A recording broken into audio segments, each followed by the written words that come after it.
मे रोजी तुमच्या मोबाईलवर अचानक मोठा सायरन वाजला तर घाबरू नका, कारण ही कोणतीही आपत्कालीन परिस्थिती नसून एक महत्त्वाची चाचणी असणार आहे। भारत सरकारकडून सचेती अलर्ट सिस्टीम नावाच्या नव्या आपत्कालीन सूचना प्रणालीची चाचणी देशभरात घेतली जाणार आहे। या सिस्टीमच्या मदतीने नैसर्गिक आपत्ती, भूकंप, पूर किंवा इतर मोठ्या संकटांच्या वेळी नागरिकांपर्यंत तात्काळ इशारा पोहोचवता येणार आहे।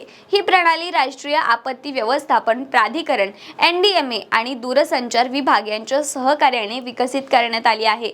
या चाचणी दरम्यान देशातील अनेक मोबाईलवर, फोनवर एकाच वेळी जोरात सायरन वाजेल आणि त्यासोबत एक अलर्ट मेसेजही दिला जाईल। ही फक्त टेस्ट असल्यामुळे कोणतीही कारवाई करण्याची किंवा घाबरण्याची गरज नाहीये। सरकारकडून आधीच स्पष्ट करण्यात आलं आहे की भविष्यात खरी आपत्कालीन परिस्थिती उद्भवल्यास याच सिस्टीमद्वारे नागरिकांना योग्य आणि वेळेवर माहिती दिली जाईल। त्यामुळे 2 मे रोजी येणारा हा सायरन अलर्ट फक्त आपल्या सुरक्षेसाठी घेतलेली एक महत्त्वाची पायरी आहे। त्यामुळे जागरूक रहा आणि सतर्क रहा। शिवाय असेच माहितीपूर्ण व्हिडिओज आणि अपडेट पाहण्यासाठी आपल्या .com महाराष्ट्रच्या पेजला फॉलो करा आणि YouTube ला पाहत असाल तर सबस्क्राइब करायला विसरू नका।